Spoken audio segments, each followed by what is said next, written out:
The world is full of things we cannot explain, things that happen in the dead of night, in quiet neighborhoods, in houses that look perfectly ordinary from the outside.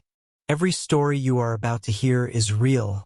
These are not urban legends passed down through generations, twisted and distorted by time. These are documented accounts, witnessed by real people, people just like you. Some of them survived, some of them barely. Tonight, we bring you 5 of the most disturbing true horror stories ever recorded. Stories that will make you check your locks before bed. Stories that will make you look twice at a shadow in the corner of a room. Stories that will stay with you long after the lights go out. My name doesn't matter. What matters is that you listen closely. Welcome to the Scary Collector. In the spring of 2009, a woman named Carol Brennan moved into a rented house in a quiet suburb of Cincinnati, Ohio. She was 34 years old, recently divorced, and looking for a fresh start. The house was a 2-story colonial on Maple Creek Drive. White shutters, a wraparound porch, and a large backyard with an old oak tree that her 7-year-old daughter, Sophie, immediately fell in love with. The rent was cheap. Suspiciously cheap, Carol thought at the time. But she was on a tight budget, and the landlord, an elderly man named Mr. Elias Holt, had seemed pleasant enough when she'd signed the lease. He'd smiled and handed her the keys without saying much. Just one thing. The house has good bones, he'd said. But old houses, they make sounds. Don't let it worry you. Carol had laughed politely and thought nothing of it. The first 2 weeks were peaceful. Sophie loved her new school. Carol had started working remotely as a graphic designer, and she'd set up a small office in the spare bedroom on the 2nd floor. Everything felt like a fresh start, like the universe was finally giving her a break after 2 years of an ugly divorce. Then, on a Tuesday night in late April, Carol heard it for the first time. A knock from inside the wall. She was sitting in bed reading when it happened. A single, deliberate knock. Not the creak of settling wood. Not a pipe expanding in the heat. This was a knock, the kind a human fist makes against a hollow surface. Carol sat very still. It happened again. 3 knocks this time. Slow and evenly spaced. She told herself it was the house. Old houses make sounds, Mr. Holt had said. She turned off the lamp, pulled the covers up, and lay in the dark for a long time before sleep finally took her. Over the following week, the sounds continued, always at night, always from inside the walls. Carol began to map them, lying awake with her eyes fixed on the ceiling, listening. The knocking would start somewhere in the master bedroom, then travel along the north wall toward the hallway, then disappear, as if something was moving through the structure of the house. She called a plumber. He inspected the pipes and found nothing unusual. She called an exterminator. He checked for raccoons, squirrels, and rats in the attic and the crawlspace. He came back shaking his head. "No signs of any animals, ma'am," he said. "Place is clean." Then one evening, Carol was washing dishes in the kitchen when Sophie wandered in from the living room. "Mommy," Sophie said, "who's the man that lives in our walls?" Carol's hands stopped moving. She turned slowly. "What did you say, sweetheart?" Sophie was holding her stuffed rabbit and looking completely calm. "The man in the walls. He waved at me." Carol tried to keep her voice steady. "Where did you see him, baby?" Sophie pointed toward the hallway. "Through the crack. There's a crack in the wall by the bathroom. I could see his eye." Carol grabbed her daughter, walked out the front door, and drove to a gas station 2 miles away. She sat in the parking lot with the engine running and called 911. 2 officers arrived at the house on Maple Creek Drive at 9:47 p.m. Carol waited outside with Sophie while they swept the property. For 20 minutes, She stood on the driveway under a yellow porch light, listening to the distant sound of footsteps moving through her home. Then one of the officers came back outside. His face was unreadable, but there was something in his eyes, something careful. "Ma'am," he said, "I need you to come look at something, and I need you to stay calm." Behind the wall of the second-floor hallway, accessible through a panel hidden behind a large mirror that had come with the house when Carol moved in, the officers had discovered a crawl space. It was not on any floor plan. It was narrow, barely wide enough for a human body, and it ran the full length of the upstairs hallway. Inside they found evidence that someone had been living there: a sleeping bag, a water bottle, 3 empty cans of food, a small battery-powered lantern, and a notebook. The notebook was what disturbed the police most. It contained dates going back 4 months, 2 months before Carol and Sophie had even moved in. Each entry was short, terse, written in a cramped, obsessive hand. The entries described daily routines, sleeping patterns, what time lights went off, what time someone left the house. But then, after Carol's move-in date, the entries changed. They became intimate, detailed. Wrong. The notebook described Carol's appearance, her habits, what she wore, what she said on the phone, what she looked like when she cried, which she sometimes did, late at night when she thought no one could hear. The final entry in the notebook was from that very morning.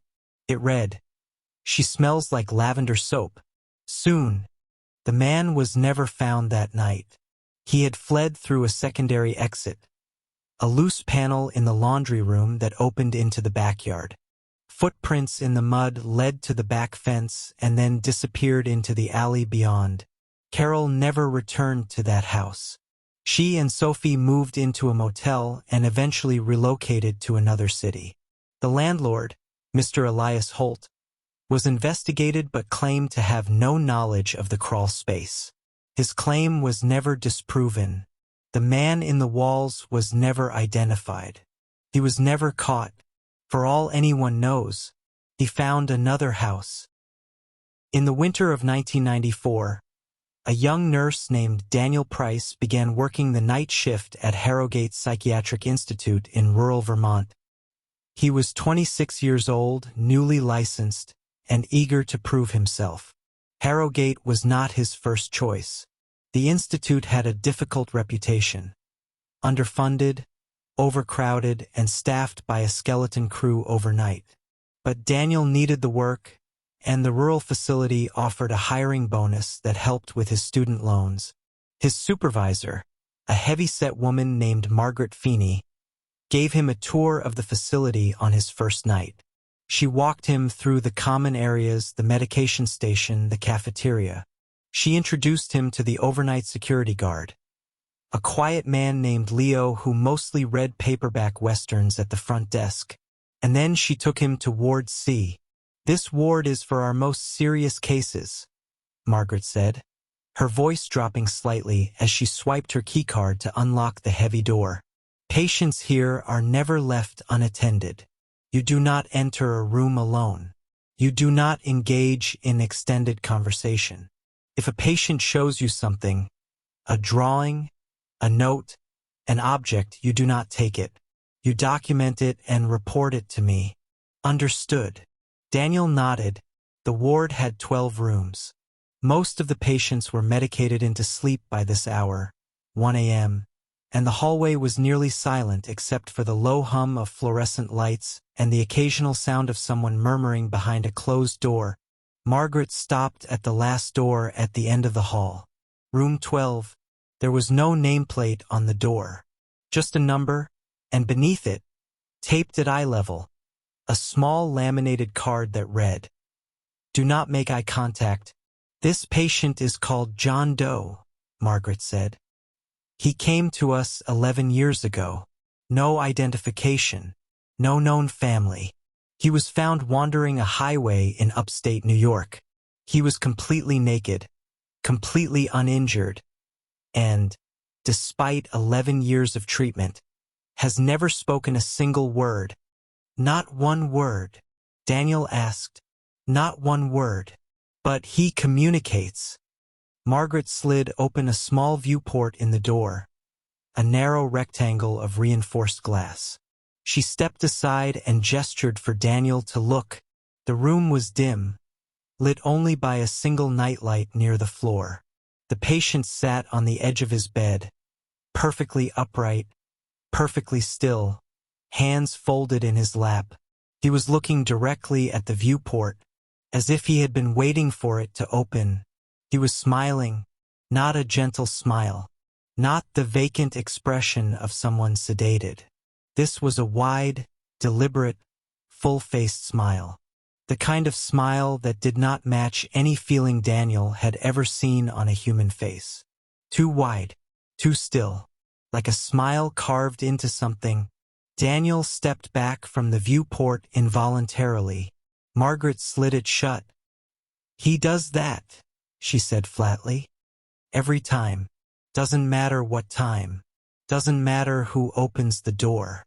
He smiles like that. What does he want?"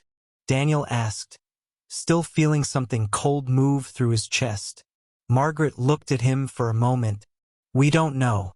We've stopped trying to find out." Daniel worked at Harrogate for 3 months before the incident. In that time, he learned more about John Doe. The patient's file, a thick manila folder that lived in the locked cabinet in Margaret's office, contained 11 years of clinical notes.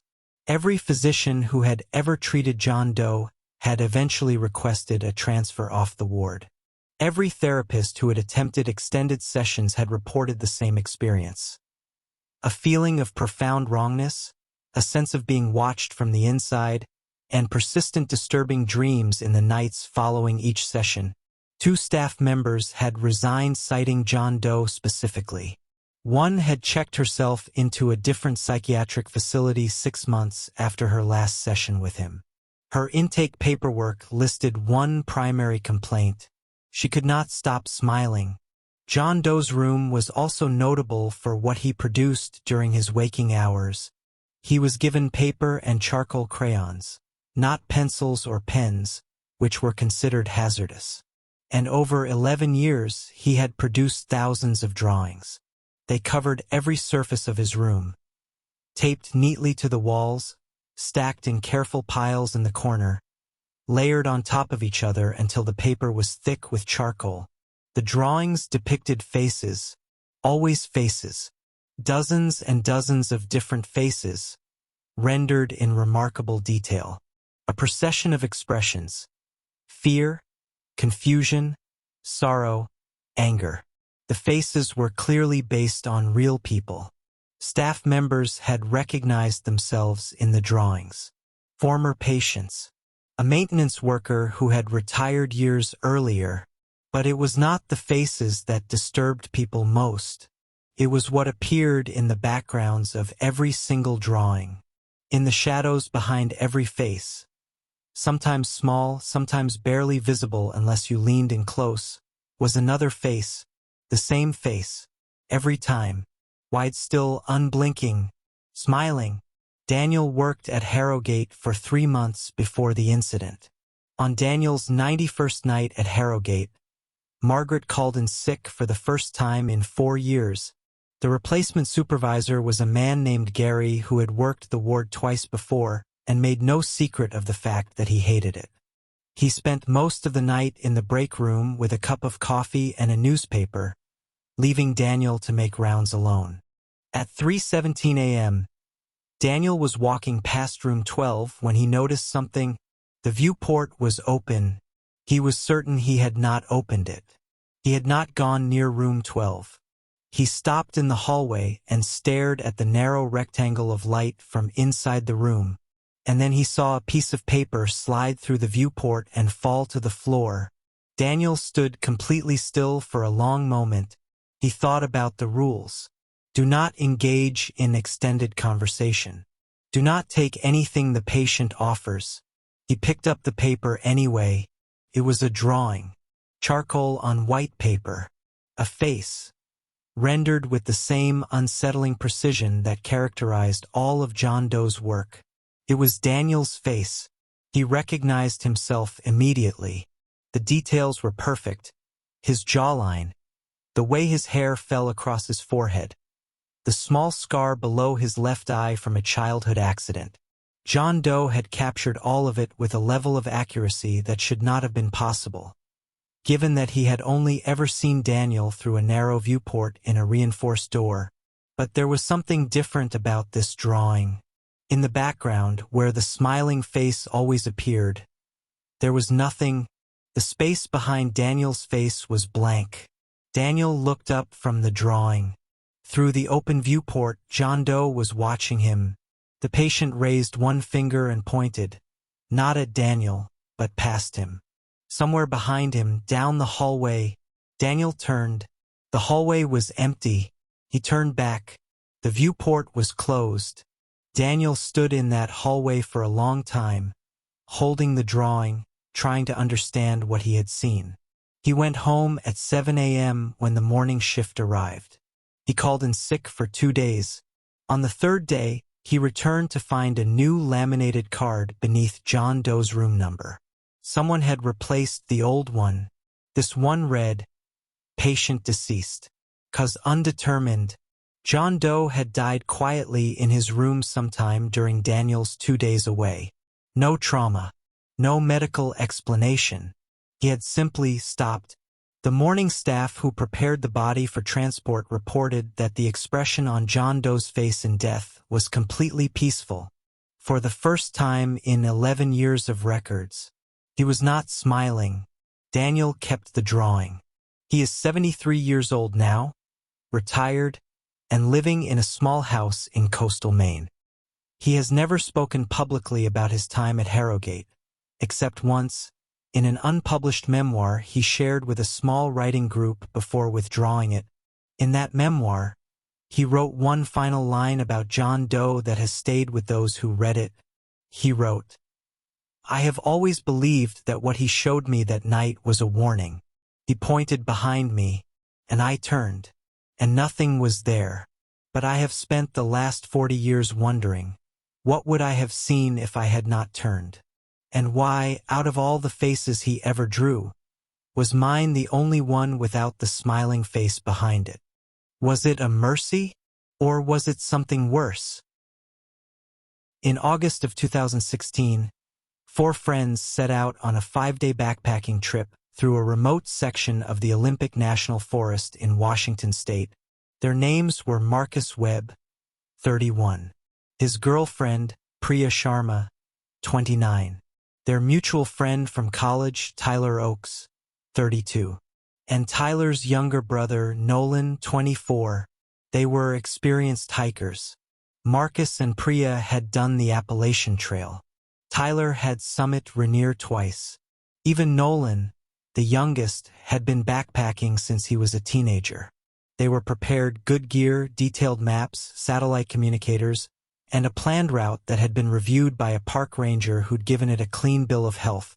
What none of them could have planned for was what was already out there. The first 3 days were everything they'd hoped for. Dense forest, clean streams, wildlife. A pair of elk on the second morning, and osprey hunting along a ridgeline creek. They were deep enough into the backcountry that they saw no other hikers. Just wilderness. Just peace. On the third night, they made camp near a small lake at roughly 3,200 feet elevation. It was a beautiful spot. The water was mirror calm in the evening light. The surrounding trees were ancient Douglas firs, and the nearest trail junction was 4 miles back. They ate dinner, told stories around the fire, and turned in by 9:30 p.m. Marcus woke up at 2 a.m. He wasn't sure what had woken him. Not a sound exactly, more of an absence of sound. The forest, which had been full of the ambient noise of crickets and frogs and wind in the branches, had gone completely silent. He lay in his sleeping bag and listened. Then he heard it. Footsteps. Slow, deliberate footsteps in the forest directly behind their tent. He nudged Priya, who woke immediately. She'd heard it too. She grabbed his arm in the dark without a word, which told him everything. The footsteps were heavy, heavier than a deer. They moved in a slow, unhurried circuit around the camp, crunching through underbrush, snapping small branches. "Bear," Priya whispered. Marcus nodded, though something about the rhythm of the steps didn't feel right to him. Bears moved differently. He'd camped in bear country. This had a different weight to it, a different intention. After about 10 minutes, the footsteps stopped. The silence stretched on for a long time. Eventually, the frogs started up again, then the crickets, and Marcus decided it had moved on. He and Priya lay awake for another hour before finally falling back to sleep. The next morning, Marcus told Tyler and Nolan what he'd heard. Tyler shrugged. "Black bears are common out here. They sniff around and move on. No big deal." Nolan, however, looked at the ground around the camp. "Marcus," he said quietly, "come look at this." The tracks in the soft soil at the edge of the campsite were not bear tracks. They were boot prints. Large, deep, clearly human. They circled the camp completely. A full loop, measured and deliberate, as if someone had walked around the tents multiple times in the night, studying them, and in one spot, about 15 feet from the entrance of Marcus and Priya's tent, the boots had stopped. The prints were close together, turned to face the tent directly. Something had stood there, in the dark, looking at them, for long enough that the heels had sunk deeper into the earth. They decided to move on. Skip the fourth planned campsite, a lake another 6 miles in, and instead turn back toward the trailhead. For days was enough. They had seen what they'd come for. No one said out loud that they were afraid. No one needed to. They broke camp quickly and were on the trail by 7:30 a.m. The plan was to reach the trail junction by noon, rest, and complete the final push to the trailhead by evening. By 10 a.m., Nolan noticed something. "Guys," he said, stopping on the trail and turning around. About 400 feet behind them, on a bend in the trail, a figure was standing, just standing there, watching them. The figure was tall, easily over 6 feet, dressed in dark clothing. It was too far away to make out a face. It wasn't moving, wasn't hiking toward them or away from them, just standing in the middle of the trail, completely still, watching them walk away. "Just a hiker," Tyler said, though his voice had no conviction. "Then why aren't they moving?" Priya asked. They kept walking. Every few minutes, one of them would turn and look back. The figure was always there. Same distance. Never closer. Never farther away. As if it were following them at exactly the pace they were walking. They reached the trail junction at 12:45 p.m. Marcus immediately turned to look back down the trail. Empty. They sat at the junction and ate lunch in near silence. Tyler kept cracking jokes that didn't land. Priya couldn't eat. Nolan sat with his back against a tree, watching the tree line. "We need to push straight through to the trailhead," Marcus said. "No stopping." No one argued. By 4 p.m., they were 2 miles from the trailhead. The trail here was more established, wider, with occasional benches and trail markers. Civilization was close. The tension had begun to ease. Then Priya stopped walking. "There's something on the trail," she said. 100 feet ahead. Something had been placed in the middle of the path. They approached slowly. It was their gear. Not all of it. Just specific items, chosen with obvious deliberateness. Marcus's water bottle. Priya's sunglasses, which she had packed in the inside pocket of her bag. Tyler's headlamp. Nolan's journal. His personal journal that had been zipped inside a dry bag at the bottom of his pack. The items were arranged in a neat line across the width of the trail. Like a toll gate, Priya checked her pack. Her sunglasses were gone. So was Nolan's journal. These things had been taken from their bags without any of them noticing, without any of them waking up, without leaving any sign of entry. Whoever, whatever, had been following them through the forest had also been close enough to go through their packs. They ran. All 4 of them, fully loaded packs and all, ran the last 2 miles to the trailhead. They reached the parking lot at 5:20 p.m., threw their gear in Marcus's truck, and drove directly to the nearest ranger station. The rangers took a full report and dispatched a team to the area the following morning. They found the campsite, the boot prints, the disturbed trail. They found evidence of a camp, ashes from a fire, about half a mile off trail, near the lake where Marcus and Priya had heard the footsteps. They never identified anyone. No permits had been issued for that zone. No missing persons reports matched. The camp near the lake had been cleaned, not abandoned, cleaned, as if whoever had been there had simply erased their presence before walking away. Marcus still hikes. Priya does not. Nolan, in an interview given to a wilderness safety website 2 years later, said something that has stuck with everyone who read it. He said, "The thing that scares me isn't what happened in the forest. It's that whoever that was, they were good at this. The boot prints were measured. The stuff from our bags was chosen. The distance they kept on the trail was exactly calculated. This wasn't random. This wasn't an unhinged person acting on impulse. This was someone who had done this before, who had a plan, who knew exactly how close to get without making us run sooner. That kind of patience, that kind of discipline, it terrifies me more than any scream in the dark ever could." On a rainy October evening in 2003, a woman named Helen Marsh was killed in a car accident on Route 17 outside Kingsport, Tennessee. She was 41 years old, a schoolteacher. She had a husband named Paul and 2 adult children, a daughter named Amy, 22, and a son named Thomas, 19. The accident was straightforward. A drunk driver ran a red light and struck Helen's sedan on the driver's side at approximately 55 miles per hour. She was pronounced dead at the scene. The drunk driver survived. Paul Marsh identified his wife's body at the county morgue on the night of October 14, 2003. He said goodbye, signed the paperwork, and drove home through the rain. When he pulled into the driveway, Helen was standing on the porch. He sat in the car for a full 3 minutes, staring at her through the rain-streaked windshield. She was wearing her favorite cardigan, a green one with wooden buttons that she'd had for 15 years. Her hair was wet. She was looking at him.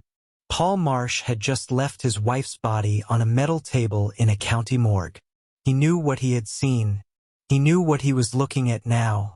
He got out of the car. "Helen?" he said. The woman on the porch smiled. "You're wet," she said. "Come inside." Paul called his daughter Amy that night.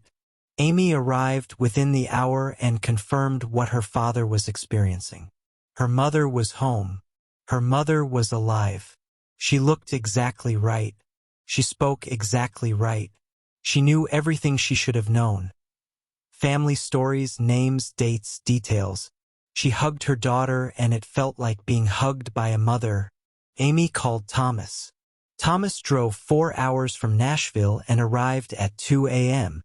He sat with his mother in the living room and talked for hours, and when he finally went to bed he told Paul, "I don't know what happened tonight, but Mom is here. No one could explain it. They called no one. Not the police. Not a priest. Not a doctor. The logic of the situation defied every framework they had. What would they even say? The woman died. We ID'd the body. She came home? Instead, they simply kept living. For 2 weeks, life in the Marsh household was as normal as it had ever been. Helen cooked. She called her sister. She graded papers she'd been meaning to get to before the accident. She was warm, present, and loving in every way that mattered. except for one thing. She never slept. Paul noticed it first. He'd wake at 3 a.m. and reach across the bed and Helen wouldn't be there. He'd find her in the kitchen, or the living room, or standing at the back door looking into the dark yard. "Can't sleep?" he'd ask. "I don't seem to need it," she'd say, and smile, and that would be the end of it. Then Amy called Paul one afternoon when Helen was out at the grocery store. "Dad," Amy said, "something weird happened." Amy had come by the house that morning while Paul was at work. She and Helen had sat together on the back porch having coffee, and Amy had asked her mother what she remembered about the accident. Helen had looked at her for a long moment. Then she'd said, "There was a road, and a light, and I wanted to stay, but something on this side was louder. Something was pulling." Amy had asked, "What was pulling, Mom?" And Helen had said very quietly, "I don't know, but I don't think it was love." 3 weeks after her return, Helen began to change. It was subtle at first. She stopped eating, claiming she simply wasn't hungry. The warmth in her eyes, which had always been her most recognizable quality, began to feel like a performance, like someone doing a careful impression of warmth. She began making errors, small ones but cumulative. She called Thomas by his childhood nickname, which she had stopped using when he was 12 and had always said embarrassed him. She told a story at dinner that Amy recognized as something that had happened to a neighbor, not to their family. She referred to Paul's father, who had died in 1998, in the present tense. Paul began to notice that she smelled different. Not badly, just different. Faintly metallic, like the air before a thunderstorm, and the dogs in the neighborhood, which had always loved Helen, now refused to come near the house. The final incident happened on a Sunday evening. 5 weeks after Helen's return, Paul woke at 4 a.m. to find her side of the bed empty again. He went downstairs. The kitchen was dark. The living room was empty. The back door was open. He stepped outside onto the porch and found Helen standing in the center of the yard in her nightgown, barefoot in the grass, facing away from him. "Helen," he said. She didn't move. "Helen, come inside." Very slowly, she turned to face him, and Paul Marsh, a man who had loved this woman for 24 years, who had held her hand in a hospital room when both of his children were born, who had stood at a morgue and said goodbye to her body 2 months ago, felt something happen inside him that he later described as complete and total recognition. Not recognition of his wife. Recognition that his wife was not there. Whatever was standing in the yard, wearing Helen's face, wearing Helen's nightgown, wearing a perfect copy of Helen's expression. It was not Helen. He could not have explained how he knew. He just knew. The way you know when a room has had someone die in it, even if the body has been removed and the furniture rearranged. Something in the air. Something in the quality of the stillness. "Who are you?" he asked. His voice was surprisingly steady. The thing in the yard tilted its head, and then it said, in Helen's voice, "I am everything you wanted me to be." Paul went inside. He locked the back door. He called Amy and told her to call Thomas and to come now. He sat in the kitchen until dawn, watching the yard through the window. The figure did not try to come back inside. It simply stood in the yard until the first gray light of morning, and then it was gone. The official account, such as there is one, comes from Paul's statement to a grief counselor he eventually saw in the aftermath, and from letters he later wrote to Thomas and Amy. He never went public. He never contacted researchers or paranormal investigators. He simply tried to build a life from the rubble of what had happened. He moved out of the house on Route 17 6 months later. He remarried in 2011. A woman named Gloria, whom he loved deeply and described to his children as warmth they could feel from across the room. He died in 2019, In his final months, according to Amy, he told her two things about her mother. The first was that he believed the Real Helen had truly died in that accident. That whatever came home that night was something else entirely. Something that had found a shape it could wear. The second was that he was glad it had left, because toward the end, before that Sunday night in the yard, he had begun to wonder if he was starting to forget. Forget what she actually felt like. Forget the real warmth, slowly replaced by a copy so good it might eventually have been enough. That, he told Amy, is what it was counting on. Birchwood Lake sits in a glacially carved valley in northern Minnesota, roughly 40 miles from the Canadian border. It is deep, in some parts, nearly 200 feet, cold, clear, and fed by underground springs that keep its water a dark, opaque blue even on the brightest summer days. It is a popular fishing lake. Cabins dot its shore. Every summer, families arrive from Minneapolis and Duluth to spend 2 weeks on its banks. And every autumn, hunters pass through on their way to the forests north of the waterline. In the summer of 2011, a family named Aldrich rented one of those lakeside cabins for the month of July. There were 4 of them: Father Dave, 45, Mother June, 43, oldest daughter Kelsey, 16, and youngest son Sam, 11. They had rented the same cabin 4 summers in a row. It was a tradition, their anchor point in a busy year. They loved Birchwood Lake. They knew every dock, every swimming hole, every good fishing spot. This was the last summer they would ever go back. The trouble began on the 5th night. Sam had woken up in the early hours and gone to the window. The cabin's large front window faced directly onto the lake. You could see the full sweep of the water from the living room, silver black at night, lit by whatever moon there was. Sam said he'd woken up because of the light. He described it as a pale glow, deep beneath the surface of the water. Not near the shore, out in the middle of the lake in the deepest section, perhaps 150 feet out. A cold, bluish-white light, drifting slowly beneath the surface. He watched it for 20 minutes, then it went out. In the morning, he told his family. Dave suggested bioluminescence. Certain algae blooms in freshwater lakes could produce faint light, especially in warm summer conditions. June was slightly more uneasy but willing to accept the explanation. Kelsey wasn't listening. She was texting a friend. By the following night, Dave had forgotten about it. By the night after that, Sam had seen the light again. On the 8th night of their stay, the light appeared again, closer this time. Closer to shore. Sam had been watching for it. He'd started sleeping on the couch facing the window, a habit his parents found odd but indulged because he was otherwise fine and vacation rules were loose.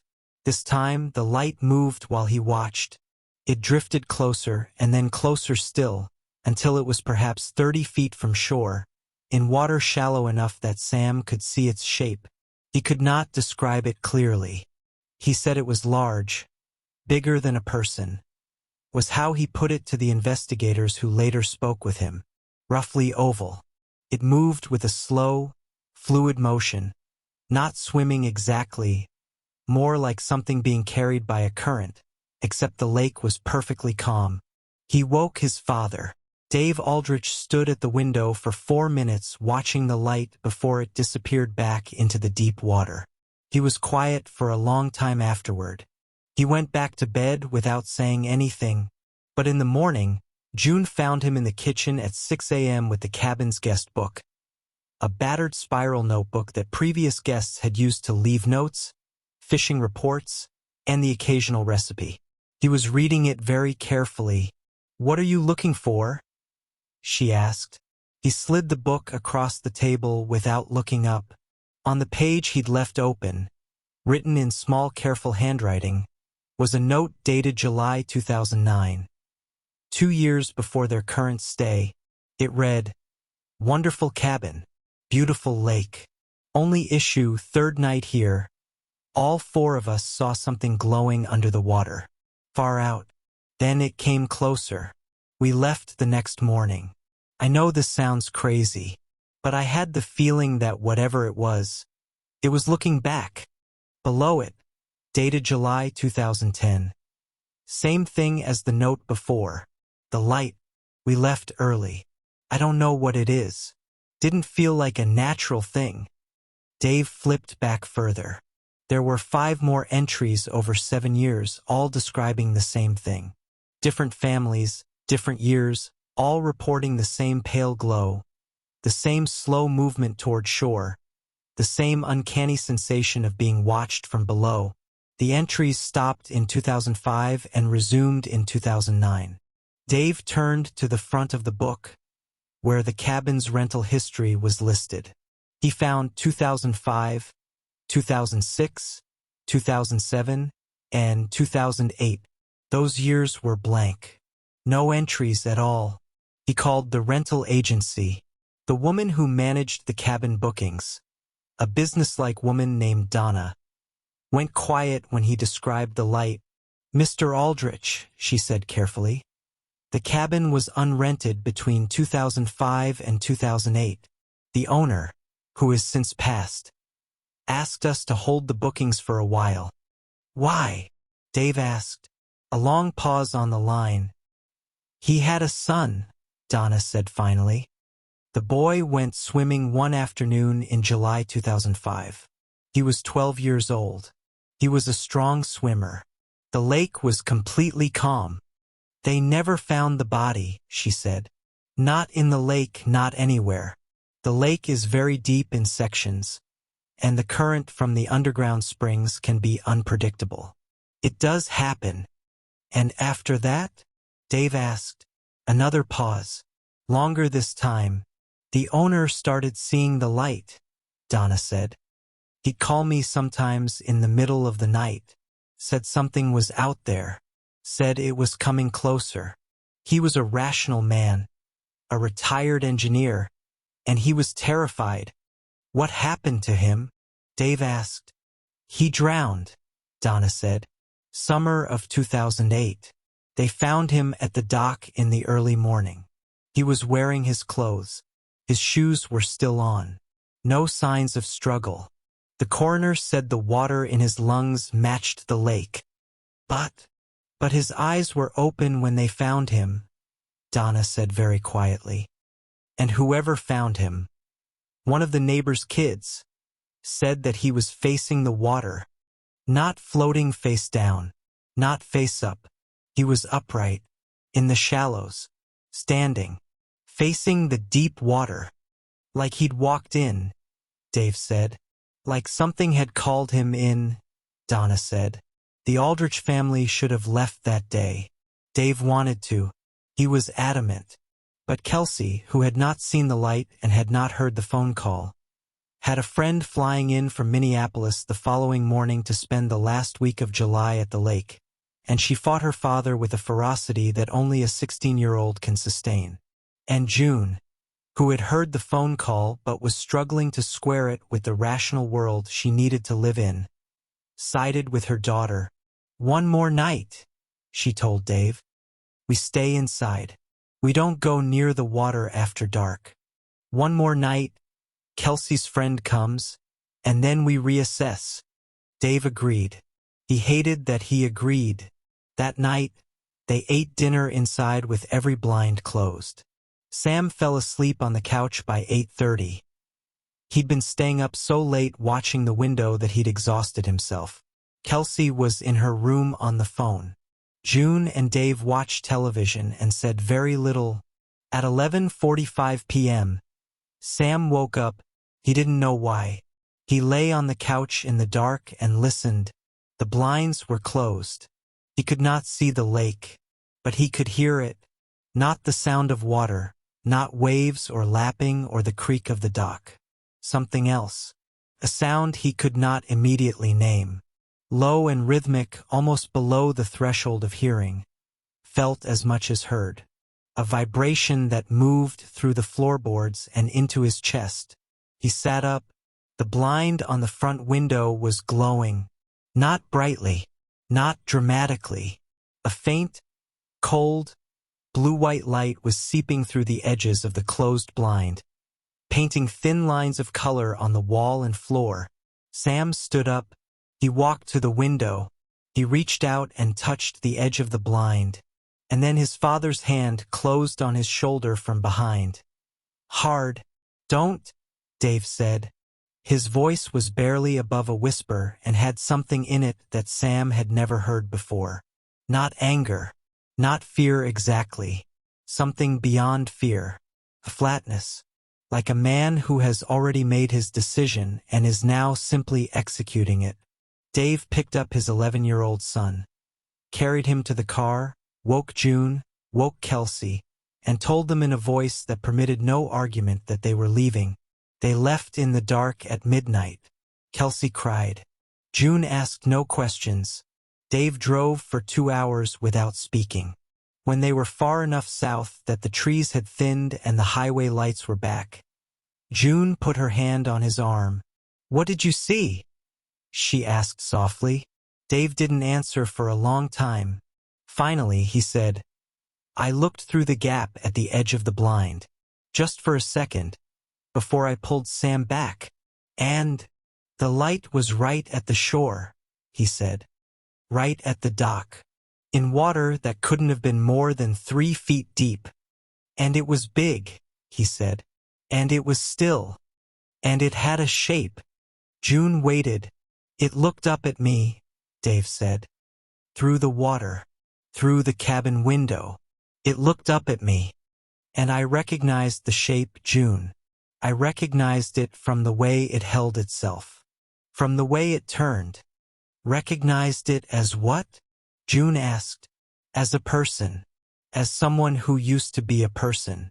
As something that had learned how to look the way a person looks. And it was waiting. I could feel it. Waiting for Sam to open the blind. Waiting for one of us to come outside.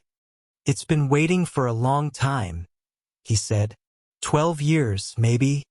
The Aldrich family never returned to Birchwood Lake. Kelsey's friend flew home without a vacation. Sam is in his mid-20s now. An environmental scientist who works in freshwater ecology and refuses, by his own account, to conduct fieldwork that requires him to enter any body of water deeper than his waist. Dave passed away in 2020, heart failure, unrelated. But those who knew him said that in his final years, he could never drive past a lake at night without rolling the windows up and keeping his eyes on the road, just in case something was close to the surface, just in case something was looking up. 5 stories, 5 true accounts of things that should not have happened but did. The man who lived in the walls of an ordinary house. The patient who smiled in the dark. The figure that followed 4 friends through a silent forest. The woman who came home after she died. And the light in the deep water that learned to wait. We tell ourselves that the world is orderly. That what we see is what is there. That locked doors keep us safe, and bright lights keep the dark back. And the people we love are always exactly what they appear to be. But the people in these stories knew the same things. They had the same locks, the same lights, the same faith in the rules of the world. And the world broke its own rules. Maybe it has never been as orderly as we needed to believe. Maybe the locks only work because nothing has tried them yet. Maybe the lights only hold because whatever lives in the dark hasn't decided its time. Maybe there are things watching us right now. In the walls, in the water, in the darkness at the edge of every forest.